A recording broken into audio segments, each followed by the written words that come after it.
Bueno, hola, ¿cómo están? ¿Bien? Vamos a empezar con esta clase de presentación. Y bueno, me parece que algunos de ustedes ya me conocen.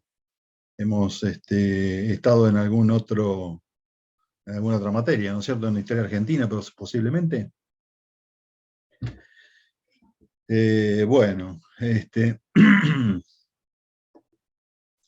justamente como para saber, digamos, más o menos de dónde vienen y qué sé yo, cómo están, en qué estadio de la carrera andan y esas cosas. Cuéntenme un poquito a ver por qué cayeron acá, digamos, cuál es la idea de estar acá, ¿no? En esta cursada, en una materia problema que tiene ese nombre, ese título que por ahí habría que después explicarlo, pero yo simplemente les quiero preguntar cuál es también la expectativa que ustedes puedan llegar a tener de la materia, ¿no es cierto?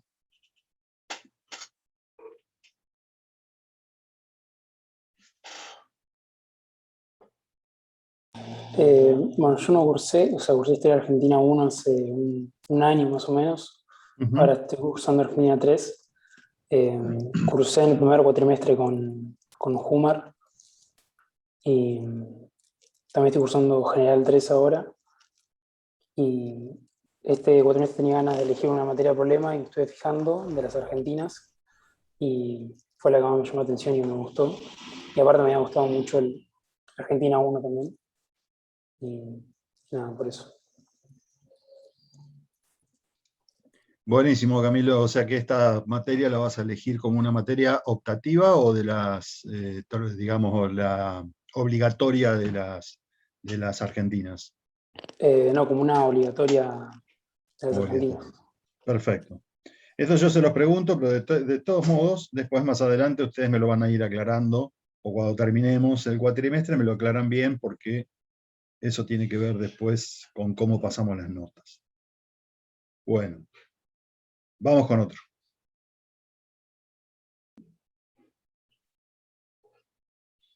María Paz, vos que ya te tengo ahí arriba, digamos, empiezo por vos que estás ahí arriba.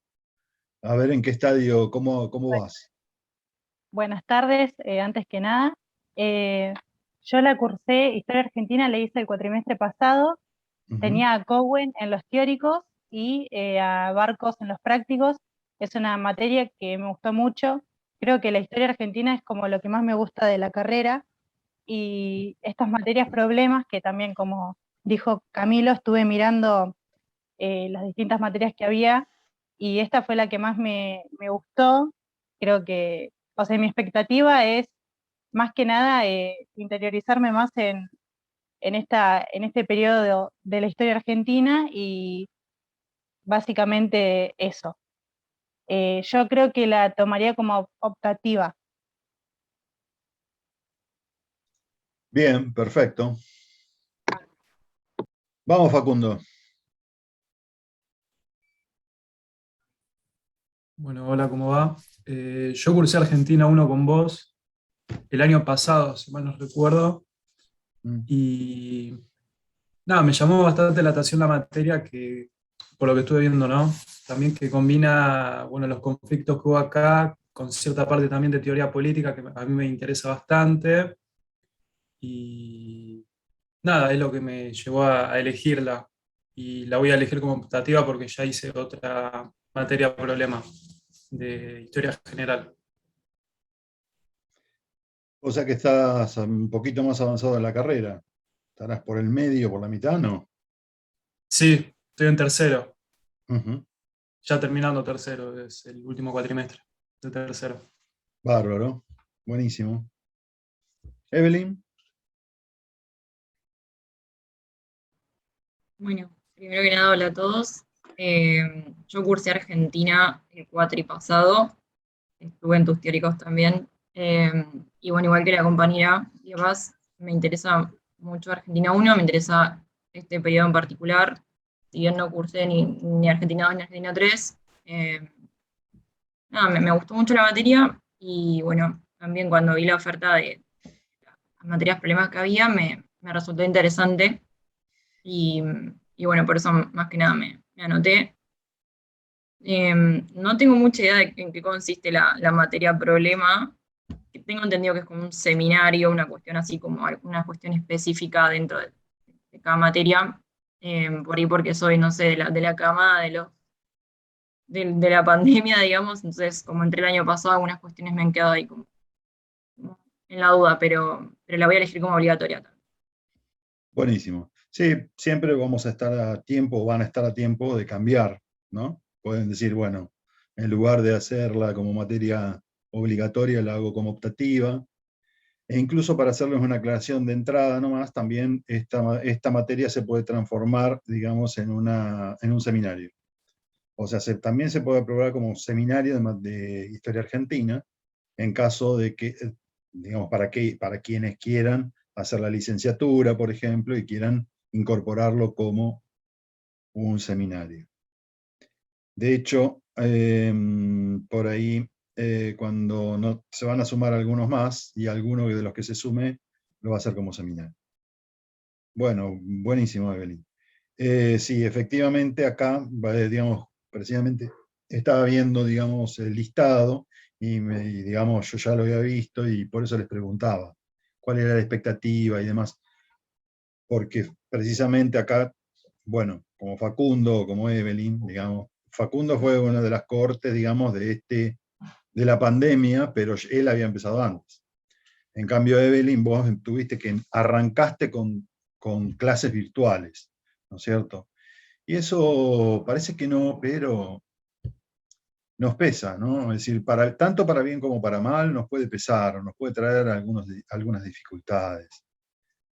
Entonces, por eso yo también pregunto, para ir un poco sabiendo, midiendo las cosas y hasta dónde podemos ir y hasta dónde no. David, ¿vos? ¿Qué tal, Guillermo? ¿Cómo te va? Bien, muy bien. A los compañeros. Yo bien.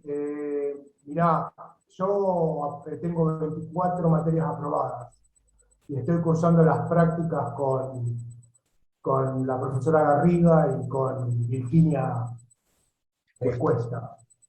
Y me queda General 5 y General 6, que las tengo cursadas, pero tengo que aprobar los teóricos, que las tengo aprobadas las prácticas, y me queda una opcional, me falta, para completar las 28. Y bueno, en realidad me inscribí en esta y me inscribí en la de Julián Carrera, ¿viste? Uh-huh. La de Historia Americana. Entonces, bueno, en realidad me inscribí en 5, pero ya 2, me había inscrito en Economía 1 y en Historia, Geografía Económica Mundial, ¿no? Bueno, lo que pasa es que, como necesito una, digo, bueno, y casualmente me coincidieron los horarios me coincidieron con las prácticas. Por ejemplo, los jueves yo voy a estar tengo 8 clases que tengo que dar a partir del 17 de septiembre, que son los jueves, así que, y precisamente me tocó, elegí segundo año de adultos, que el programa es Historia Argentina, pero desde 1900, ya no, en realidad el programa de segundo año es Historia Argentina desde la Revolución, las guerras de la independencia hasta el 2002, pero bueno, obviamente el profesor ya avanzó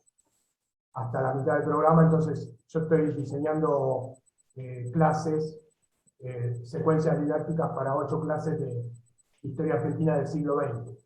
Pero como me queda un bache, porque yo Historia Argentina 1 la rendí libre, Sí. ¿entendés? Sin cursar, por X razones. Y me sentía como que necesitaba reforzar esta parte, porque esto más bien apunta al siglo XIX, ¿verdad? Claro. Entonces me falta reforzar porque, claro, estas prácticas son ahora para ese curso, pero bueno, cuando esté trabajando, Bien. tendría enormes dificultades para armar una secuencia didáctica para el siglo XIX, a pesar de que, bueno, obviamente la aprobé, así que, pero la verdad no me acuerdo cómo la aprobé. Buah. Bueno, listo. Un gusto estar acá. Fenómeno. Sofía, ¿cómo andás? Hola, ¿cómo va? ¿Todo bien? Me alegro. Bueno, yo nada, estoy cursando hace bastante en la facultad, pero voy avanzando bastante tranquila y lento. Así que nada, este cuatrimestre estoy con esta materia que tenía ganas de hacer una materia de problemas porque nunca había mirado el listado y bueno, esta fue la que más me interesó. Y también estoy como, creo que fue el primer compañero que habló, cursando General 3. Así que nada, Buenísimo. la idea también es hacerla como obligatoria. Bárbaro. Fenómeno. Joaquín.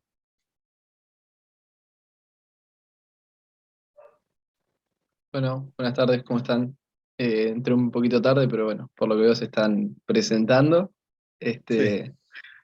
Así que bueno, Joaquín, lo mismo bueno, que Facundo, cursé con usted, profe, el año pasado, Argentina 1. Y bueno, nada, la verdad que mirando el listado de materias problemas, con Facundo dijimos, che, está Guillermo, vamos, vamos, vamos. Y bueno, nos Tengo dimos manija seguidores. entre los dos. Sí, somos tus fans, por no Una, decir tus una groupies. hinchada. Sí, sí, hinchada personal, hinchada personal. Hinchada, Eh, ¿brava o no? Depende de lo que se necesite, lo que usted necesite, profe. Nosotros estamos los dos, firme. Pero bueno, nada, vimos un Dos son poco de dos. qué trataba. Dos, tenemos que juntar más, tenemos que juntar un par más por las dudas. Buenísimo. Pero bueno, vimos de qué se trataba y nada, y nos copamos. Y bueno, estoy justamente en la misma situación que Facundo. Yo ya hice una materia problema con Magó en 2019. Mm, Entonces, bueno, también la pasaría como optativa. Pero bueno, también buenísimo. a ver qué Bárbaro. pasa. Bueno, ya sé cualquier cosa a dónde recurrir. Bien. Me falta Agustín. Agustín MR. Hola, profe. ¿Cómo va? Bien, ¿vos? Sí, no sé si me recuerda, yo cursé con usted en 2019. Por Fue supuesto, ¿cómo no me voy a acordar? antes del apocalipsis, de la última Exacto. vez. Eh, y me metí en esta materia por dos cosas. Primero, me gustó el lapso temporal que trata. Y después, primero me había quedado con ganas de la materia del 2019, la materia problema, que era de la reforma universitaria. Y el año pasado esta materia la cursaron dos amigos míos y me dijeron que estaba buena, que era la misma onda que historia argentina, así que acá estoy. Bárbaro. O sea que la vas a hacer medio como optativa esta. Creo que me entra computativa porque metí materia problema y Ya metiste antes. así pero me da igual cómo la meto. Bueno, después me dirás. Muy bien, y acaba de entrar Andrea, que si querés, Andrea, te escuchamos para que nos digas simplemente cómo llegaste acá o por qué querés hacer esta materia y cómo la vas a hacer, si preferís como optativa, obligatoria o cómo.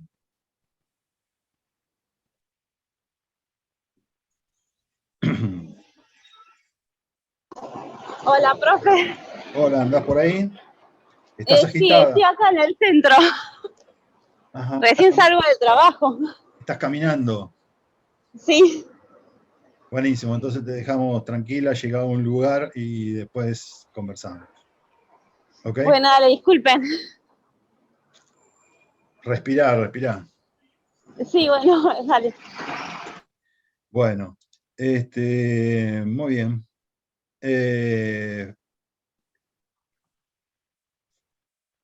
Por el listado tengo unos cuantos más anotados, y supongo que después se van a ir agregando. Una cosa respecto de, ya para que nos quede más o menos claro esto, es que las clases van a quedar, en la parte pertinente van a quedar grabadas, así que cualquier cosa pueden recurrir a ellas. Y por ese motivo le respondí a un par también que no necesitaban estar justo a tiempo, podían entrar después, más tarde, digamos, a la cursada online, ¿no es cierto? Porque después la parte que le faltaba la podían consultar en YouTube. Bueno, esto como primera aclaración. Después, esta distinción que había entre una materia problema, por ejemplo, un seminario, o cuando a ustedes les informan que es parecido a un seminario, sí, ciertamente tiene una lógica parecida a un seminario, y en lo que cambia, podríamos decirlo de este modo, en lo que cambia es en la forma de hacer la evaluación. Normalmente en las materias problemas se pide un trabajo final para probar, ¿no? No sé si les habrá pasado a ustedes, pero en general se pide un trabajo final. Ok. Acá también vamos a hacer un trabajo final. Después vamos a ver con qué características van a hacer ese trabajo final. Pero, entonces uno puede, digamos, para un seminario podría exigir un poco más, en tanto y en cuanto, digamos, la distinción está en la idea de que el seminario tiene que preparar para un investigador más que para un profesor. Esas distinciones que existen, digamos, son bastante lábiles. Las podemos cruzar de un lado al otro, y ahora me explico por qué. Lo primero que yo tengo en cuenta es que, bueno, quienes cursaron conmigo capaz que ya me escucharon decir esto, ¿no? Pero para el resto, quienes no hayan cursado conmigo, yo tengo esta, digamos, posición respecto, digamos, de esas distinciones.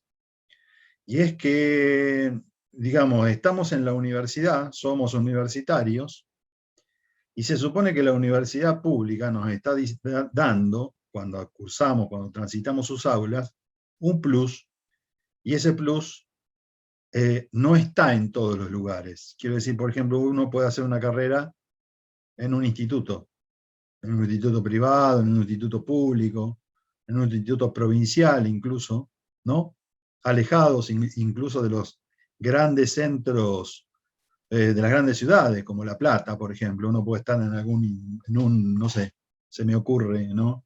Cualquier ciudad, puede estar en Bolívar y no tener acceso, digamos, a una carrera universitaria, pero sí puede hacer una carrera terciaria, y hacer historia en un instituto, recibirse y listo. ¿Y cuál sería un plus, digamos, el plus que tiene la universidad y que esas otras instituciones no pueden ofrecer? Podrían ofrecerlo, pero hay que pensar originalmente y creativamente. Yo creo que se puede hacer mucho al respecto, pero bueno, es complicado por una cuestión básica y fundamental. Nosotros tenemos acceso, digamos, a grandes repositorios institucionales como las bibliotecas, empezando por la nuestra, la de Biblioteca de Humanidades, que es muy buena. Y después, tenemos acceso rápido, digamos, estando aquí en La Plata, a los archivos. Eso es algo que no poseen, digamos, las ciudades del interior. Y entonces, quiero decir de acá, de la provincia de Buenos Aires, ¿no? De las más cercanas, en todo caso, que son grandes, son ciudades grandes, pero que no poseen este tipo de archivos. Entonces, ahí, digamos, es donde entra en juego, digamos, el hecho de que nosotros tenemos que aprovechar esa instancia, esa posibilidad que tenemos. Y además, la universidad siempre ha hablado de investigación, docencia, extensión, etcétera, etcétera. Todos podríamos hacer todo. De hecho, los profesores que somos de la universidad, que no somos CONICET, por ejemplo, nuestra patronal es la UNLP, y la UNLP nos exige que hagamos de todo eso. Muy bien.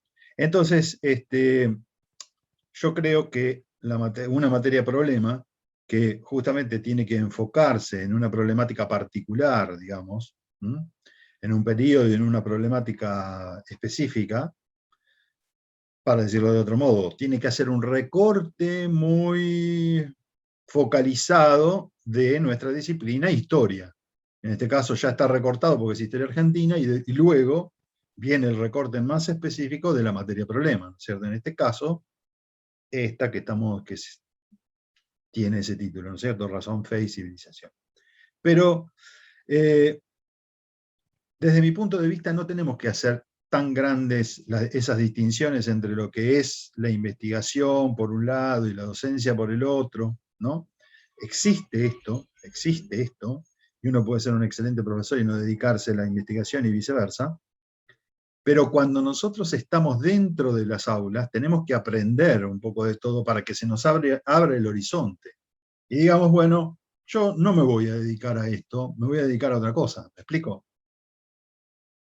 Pero en la universidad, en la facultad, tenemos que ofrecer esas posibilidades. Esta materia problema intenta ofrecer esa posibilidad de que no se llegue simplemente a ser, digamos, un excelente profesor, por decirlo de algún modo, no lo digo ni peyorativamente ni nada por el estilo, porque tengo muchísimo respeto por los profesores que hacen esto que voy a decir, que son eruditos y que leen todos los libros de historia que se les ocurran y pueden transmitir muy bien todo eso que leen, ¿no es cierto? Sino que lo que en todo caso estamos haciendo acá es, en la materia problema digo, ¿no? El interés, la intención es esta. Es que además de tener el libro, uno vaya adquiriendo las herramientas para comprender mejor cómo se llegó a elaborar este libro desde la práctica misma. Esto quiere decir que yo les voy a proponer a ustedes trabajar directamente con fuentes, con bibliografía, con teoría, ¿no? En una práctica que es eso, nada más. No estamos hablando acá de llegar, digamos, a elaborar un libro, obviamente. Ni siquiera un artículo, sino un ensayo, una práctica, como si fuésemos historiadores. ¿Me explico? Ya somos profesionales de la historia, perfecto. A ver cómo trabaja el historiador, cómo va conformando, digamos, bueno, un problema, cómo lo distingue, cómo llega, digamos, a decir, bueno, acá yo tengo un problema para continuar, para investigarlo, para trabajarlo. Bueno, por supuesto estamos bueno, acá la mayoría están en sus comienzos, no vamos a pretender grandes cosas. Sí, lo único que pretendo es esto, la práctica, digamos, esforzarse por hacer alguna cosa parecida a esto que yo les voy a ir explicando, obviamente, ¿no? Esto se va haciendo de a poco. Tenemos poco tiempo, también, pero de todas maneras vamos a hacer ese ensayo, le vamos a hacer a esa entrada. Muy bien.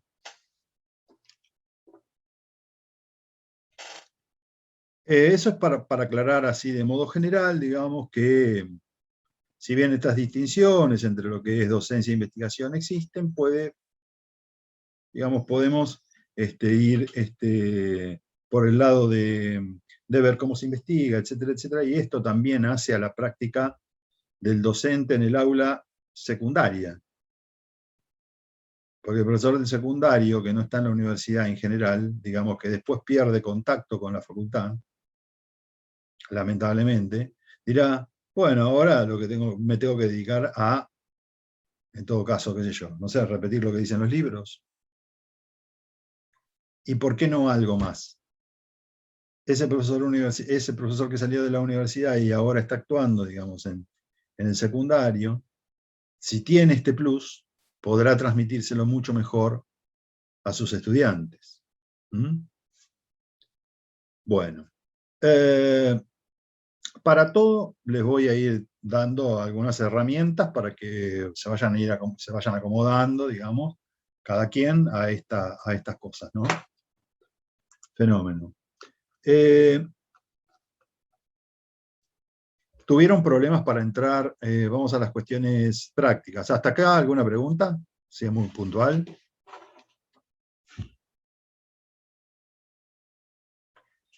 No. ¿Tuvieron problemas para entrar en Mega? No. ¿Ya visitaron el sitio? Pues vieron que está organizada, digamos, por unidades, y lo que van a encontrar allí dentro es, dentro de cada unidad y de las carpetas de la unidad van a encontrar una carpeta más pequeña, digamos, ¿no? Que son fuentes.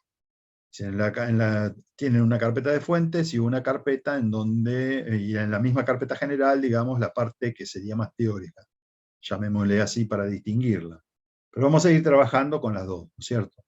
Al mismo tiempo, vamos a ir trabajando con textos teóricos y prácticos para ir viendo justamente aquello que vamos a querer promover, digamos, en la clase, ¿no? Que es, en todo caso, enfocarnos o tener distintos enfoques, un debate, o promover un debate de qué es lo que estamos viendo, lo que ven cada uno en esas fuentes, a partir también de lo que vayan leyendo. Muy bien, entonces, por supuesto, hablándoles de digamos, del periodo que abordamos, ya no es, digamos, la historia argentina 1. Comenzamos, digamos, a transitar esta materia después de la Revolución de Mayo, ya producida la Revolución de Mayo. La salteamos, no la tenemos que explicar, no tenemos que enfocarnos, digamos, en las distintas vertientes que hay, que, digamos, que explican, que la explican, que la comprenden, sino que salteamos esa parte y directamente nos metemos de lleno en las cuestiones eminentemente políticas. ¿Por qué esta materia se llama razón, fe y civilización? No sé si habrán tenido la oportunidad de consultar el programa, que también estaba por ahí dando vueltas. En el programa más o menos explico, ¿no? ¿Cuál es el sentido, digamos, de ese título? Explico el título, ¿no? Y es por la siguiente razón, y se los voy a decir así muy simplemente, así no perdemos tanto tiempo. Una cosa respecto del Zoom. Como se nos va a cortar, cuando se corte, digamos, cuando lleguemos al minuto, ahí, si yo no me avivo, les pido que me digan, falta un minuto, profe, listo, entonces cortamos nosotros y volvemos, ¿ok? Nos volvemos a enganchar inmediatamente. Bueno. Entonces, ¿por qué el título? ¿No? Lo explico ahí brevemente, ¿no? Y dicho de manera sencilla es porque encuentro como 3 momentos de esta historia que va entre más o menos 1815, para poner un año, ¿no? Y 1860, o si quieren 70, podemos llegar hasta el 70, con esta idea, en donde encuentro 3 momentos en donde existen tendencias políticas que podemos rastrear. Esto para decir que tenemos una mirada diferente de las que podemos encontrar, digamos, en los libros académicos actuales. Es, diría yo, que hasta una excusa para entrarle a esta historia del periodo de otra manera. ¿Por qué razón? Bueno, porque la fortaleza de la Ilustración era la razón. Era como, digamos, los ilustrados dejaban de lado, digamos, los postulados de la Iglesia Católica para explicar el mundo. Decían, el mundo se puede explicar racionalmente. Y por ende, la historia puede ser también no solo racional, sino que la historia hasta podría llegar a preverse, digamos. Podemos saber cómo va a ir la historia porque si nosotros nos comportamos racionalmente, las consecuencias de estos son tales y cuales. De la misma forma que yo razono qué hacer, voy a razonar también lo que va a pasar. ¿Me explico? Esta es una forma, digamos, de ver, por supuesto, de encarar también, digamos, desde el punto de vista teórico, la historia. Hay historiadores que parten de esta teoría para explicarla. O sea, parten de la idea, digamos, de que la historia, que hay mucha premeditación en la historia. Quiero decir, no hay nada de azar, es todo racional. Las cosas pasan porque los seres humanos hacen la historia, prevén cómo hacerla y sucede así tal cual la pensaron.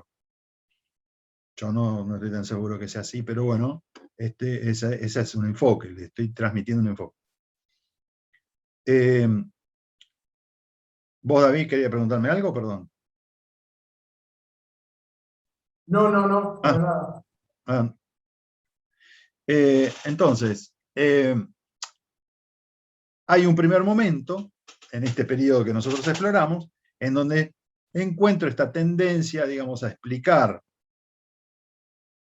no solo el mundo, sino llevar a la práctica política elementos que están fuertemente influenciados por la razón. Y esta tendencia se muestra como arrolladora. No importa absolutamente nada de todo lo demás. Lo que importa acá es explicar racionalmente las cosas.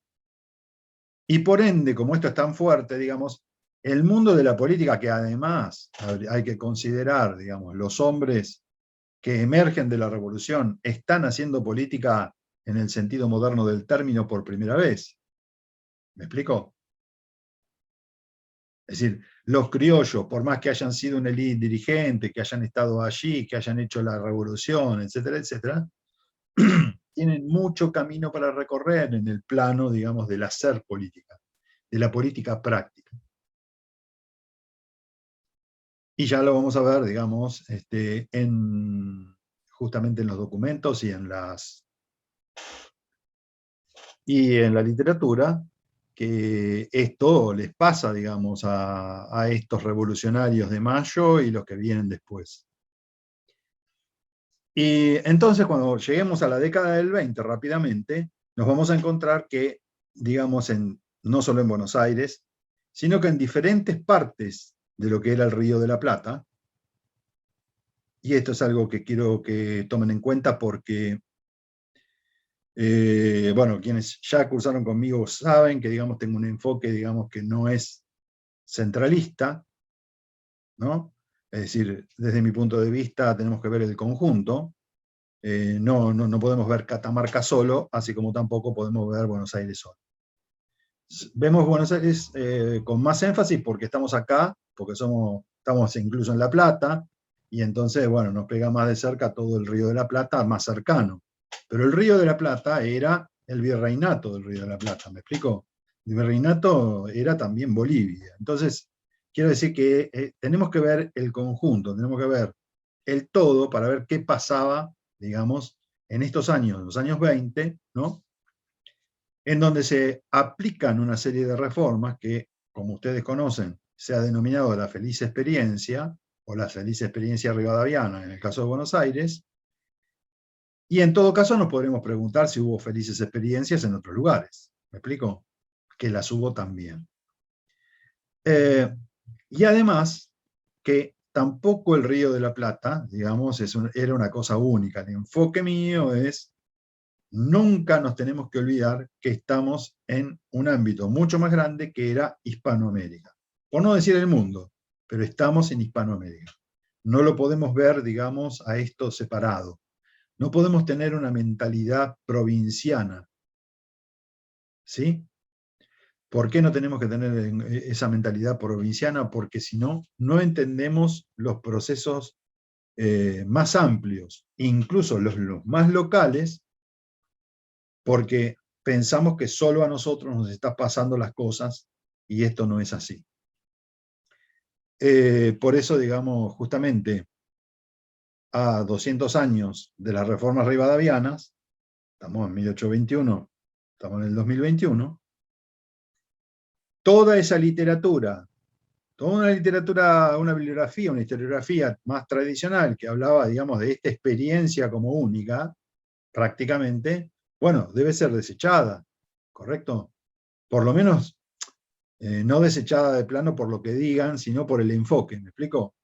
Nosotros podemos abordar esa literatura y decir, claro, todo esto efectivamente se hizo, no se hizo, esto lo podemos comprobar, etcétera, etcétera, pero el enfoque era, ahí encontramos el enfoque centralista, ¿me explico? Es eso lo que debemos traspasar, nada más.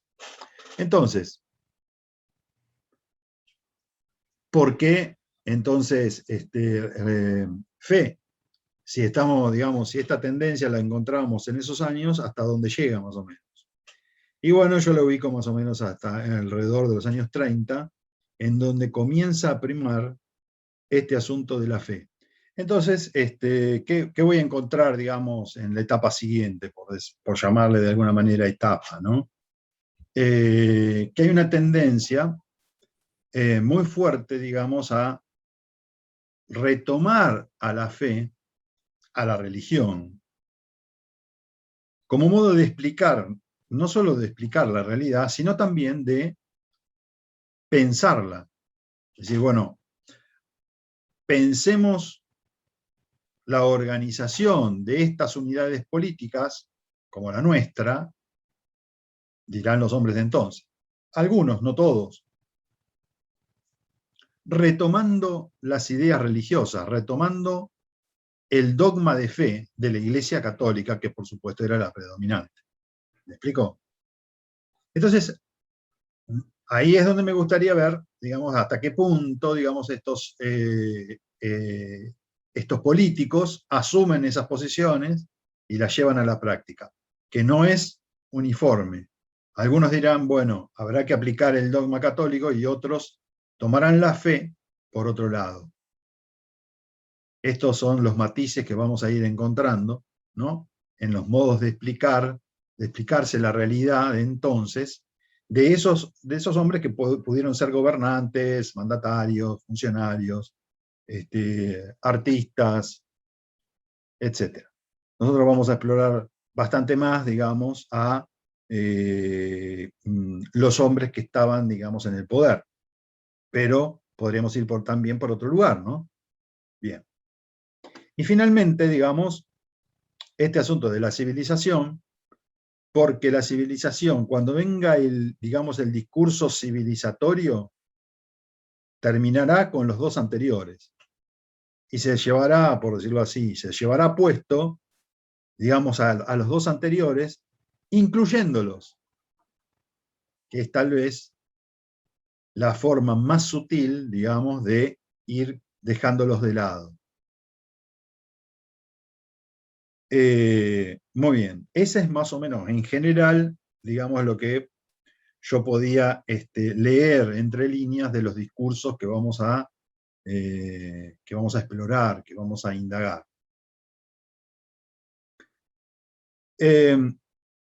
Y entonces, digamos, para poder hacerlo, digamos, contamos con un núcleo de fuentes seleccionadas que no van a tener que salir a buscar a ningún lugar, nada, están ahí. Por supuesto que digamos, en el dictado presencial, yo tenía previsto ir con ustedes, bueno, vamos a la biblioteca, les señalo los lugares donde están, y cada uno podría haber elegido la fuente libremente, etcétera, etcétera. El problema es que no podemos hacer eso. ¿Sí? Digamos, antes de la pandemia podíamos ir al archivo. Recién ahora están retomando el archivo. Después de 2 años, tengo turno para ir al archivo el 8 y el 9 de septiembre. Imagínense, para mí era una cosa, ¿cómo diría? De ir, no les digo todos los días, pero la visita al archivo para mí era una cosa frecuente, ¿me explico? He pasado de eso a la nada. Así que me he tenido que preocupar de conseguirles a ustedes también, no solamente son las mías, sino conseguirles las fuentes a ustedes para que puedan hacer la materia, digamos, más o menos bien. ¿no es cierto? Entonces, todo está medio acotado a esta virtualidad, digamos, que ya medio que no la bancamos más. Pero bueno, ahí estamos. Y bueno, y la literatura que obviamente también, la biblioteca tiene muchísimas obras que nos podrían haber venido muy bien, pero también está acotado, digamos, a lo que yo les he podido, a lo que he podido escanear, ¿no? Bueno, entonces, ¿cómo vamos a comenzar esto, ¿no?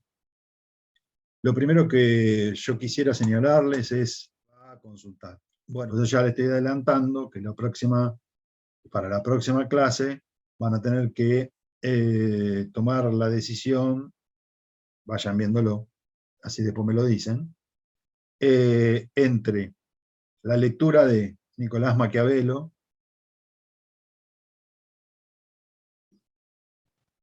Norberto Bobbio y Hannah Arendt. ¿Me escucharon bien? Es decir, Maquiavelo, Norberto Bobbio y Hannah Arendt. ¿Mm? Tenemos que distribuirnos esas tres lecturas entre los presentes.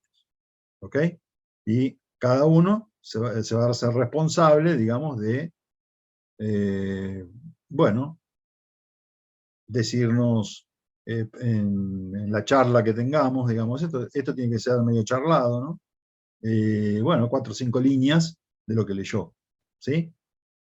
Para después poder no solo transmitirle al resto más o menos lo que dicen estas lecturas, sino también para analizarlas digamos, y ver qué de estos autores nosotros podríamos observar en las fuentes que vamos a tratar, o si alguno de estos teóricos o alguno de estos autores han sido considerados por la literatura o por la bibliografía histórica. ¿Me explico? Si alguno de los autores que nosotros conocemos incluso trabajó con algo de esto. Muy bien. Entonces iremos haciendo algo de esto.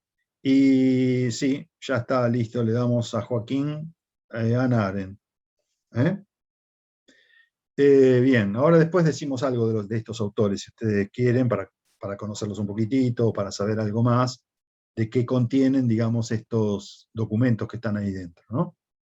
Y así por ahí deciden mejor, pero por ahí ya los conocen los autores y van adelante. Obviamente que todo esto tiene que ver con la teoría política. Tiene que ver con teoría política, pero porque básicamente la materia trabaja con la política, digamos, con la política de la época. ¿Me explico? Entonces necesitamos partir de algunos supuestos o de algunos conceptos teóricos que nos ayuden a entender por qué discutían. Yo, digamos, la intención de poner, digamos, un subtítulo a esa razón, fe y civilización, es para observar que esas tendencias marcaban, digamos, se trataban de imponer, marcando una confrontación con los demás, ¿no es cierto? Y eso generaba un conflicto, conflictos políticos, más dramáticos, menos dramáticos según la época, pero eran conflictos políticos que devenían no solo porque el otro no me gustaba la cara, sino porque tenía que ver con las formas de organización de las unidades políticas de la época. Y cuando digo de la organización de las unidades políticas, estoy hablando de los grandes interrogantes que sigue teniendo la política, que son: ¿cómo participa el pueblo? ¿Hay ciudadanos o no hay ciudadanos? ¿Hay vecinos? ¿Hay súbditos? ¿Hay representaciones? ¿Cómo serán esas representaciones? ¿Directas, indirectas? Los gobiernos, ¿qué hacemos? ¿Concentramos el poder o diseminamos el poder? ¿Adoptamos formas que controlen los poderes que nosotros hemos establecido, o una vez que hacemos el cheque, es un cheque en blanco y los dejamos hacer. Todo eso va a estar en discusión. Aparecerá de forma clara o no, de forma encubierta, pero están, digamos, en el trasfondo de las discusiones políticas de ese momento. ¿Sí? Y para eso, es decir, para que nosotros podamos detectar alguna de estas cosas, es necesario primero, bueno, leer alguna de los, digamos, de los textos de teoría política que circulan y han circulado desde siempre, para observar, digamos, qué es lo que está pasando en este momento en el que vamos a explorarlo, ¿no? ¿Por qué digo desde siempre allí? Bueno, una de las razones por las cuales terminé leyendo hace mucho tiempo atrás textos muy clásicos de la política, ¿no? Diría yo que no teoría política, sino lo primero fueron las filosofías políticas o la filosofía política. Textos, por ejemplo, de Platón o Aristóteles. ¿Correcto? Si uno dice, bueno, pero este tipo se fue tan lejos. Si nosotros leemos atentamente los periódicos de la época, digo, del Río de la Plata, en el siglo XIX, nos vamos a dar cuenta, en los comienzos, que estos autores son citados. ¿Por qué citan a un Aristóteles, un Platón? ¿Por qué hablan de un Pericles? ¿Por qué, digamos, de los romanos? Porque tenían una formación, o mejor dicho, no solo algunos tenían una formación ya política que venía de ahí, una formación de filosofía política clásica, pero otros que no habían recibido una educación, digamos, sistematizada, ¿no? O sistemática, dentro de una universidad o de lo que fuese, también recibían, digamos, de segunda mano o de tercera mano, digamos, las influencias de estos autores. Y capaz que leían las cosas un poco más nuevas, pero eran autores que ya estaban, digamos, influenciados por los clásicos. Belgrano, si leemos atentamente, está muy influenciado por los clásicos. Es más, es uno de quienes plantean, digamos, la idea de que la política está para lograr el más amplio beneficio, ¿no?, para las mayorías, a un mayor número, ¿sí? Entonces, podríamos remontarnos, digamos, a la filosofía política de los griegos, de la Atenas del siglo V y IV, para explorar incluso de dónde venían los conceptos que hoy, incluso actualmente, manejamos cotidianamente. Si nosotros leyéramos, por ejemplo, a lo mejor lo leyeron, aquellos que hicieron General 2, el discurso de Pericles en los funerales por la batalla de Maratón. ¿Lo conocen? Les pregunto porque de paso me voy enterando también que enseña... Yo la cursé el año García pasado y Marcó. no lo vimos eso. ¿No lo vieron? Bueno.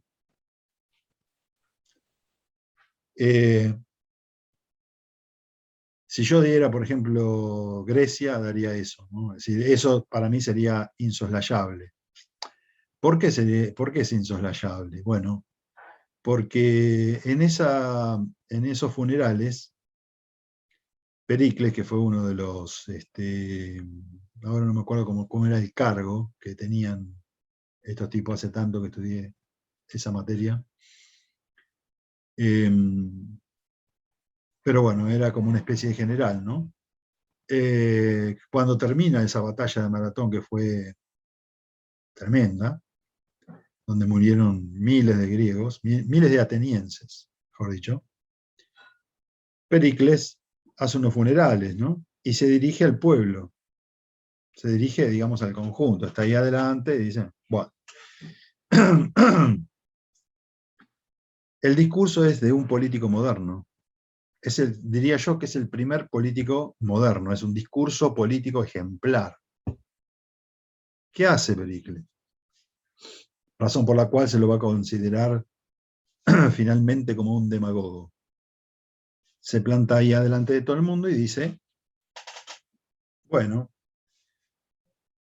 la historia me ha traído acá, me ha puesto en este lugar, pero tengan en cuenta todos que yo soy como ustedes. Soy un igual a ustedes. Primer cosa del discurso político, del político, que para empatizar con el pueblo se hace pueblo. ¿Me siguen? Si yo soy un igual, ustedes me pusieron acá y estoy de casualidad, pero podría ser cualquiera de ustedes el que les hable. Y por ende les hablo en nombre de todos ustedes, que son la misma cosa que yo. Y luego viene todo un discurso, ¿no?, hablándoles de lo que es la comunidad, de lo que es la polis, del sentido de pertenencia, de la dignidad de los hombres que han caído ahí, que han luchado por la patria que era Atenas, ¿no? Específicamente la polis atenea. Bueno, entonces, y larga todo un discurso político que, si nosotros nos olvidamos de que es Pericles el que estaba hablando y digamos que era Atenas en el siglo V, es un discurso actual. Un discurso actual, proponiendo cosas, elaborando, digamos, propuestas, aconsejando a las mujeres, a los varones, a cada uno lo que le correspondía hacer en esa polis, que era un conjunto, una comunidad, en la que todos iban para el mismo lugar. Todos tenían los mismos objetivos. Bueno. Y eso no había surgido, digamos, un Pericles no había surgido de la nada. Era producto justamente de unas sociedades en esa época que venían permitiendo que algunas actividades desde el punto de vista intelectual pudieran darse. Un Aristóteles o un Platón no van a surgir tampoco de la nada, surgen de la academia, son discípulos de Sócrates, etcétera, etcétera, pero tampoco surgen de la nada, es porque justamente esa sociedad permitía, promovía, los dejaba hacer, por supuesto siempre hasta cierto punto, digamos, ¿no?, a estos que hoy hubieran sido tratados como intelectuales. Son los intelectuales que están pensando, que promueven el pensamiento libre, que diseñan políticas, etcétera, etcétera. Y en Platón y Aristóteles, yo se lo cito, porque en Platón y Aristóteles vemos ya dos grandes tendencias universales, como para discutir de política y de cómo hacer política, y además de cómo armar los sistemas políticos, cómo hacerlos a los sistemas políticos. Y esas dos discusiones, entre un Platón y Aristóteles, que por supuesto no se daban en el momento, las damos ahora nosotros porque tenemos dos libros, ¿no?, la República y la Política, la República de Platón y la Política de Aristóteles, que si los leemos atentamente chocan entre sí. Y esas dos tendencias que confrontan llegan hasta el día de hoy. Es muy raro que un político sepa de esto que les voy a decir, porque básicamente, digamos, para hacer política no es necesario conocer mucho de política, ni de haber leído mucha teoría política. Por lo menos eso es lo que aparentan, ¿no?, por lo que dicen y hablan. ¿Cuáles eran estas confrontaciones de la República y la política? Que Platón imaginaba, sentado en su escritorio, por decirlo así, ¿no?, una manera de armar una república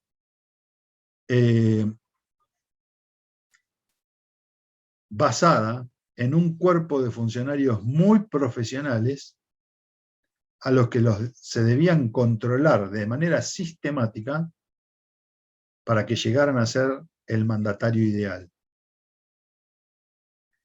por supuesto iban a ser vitalicios,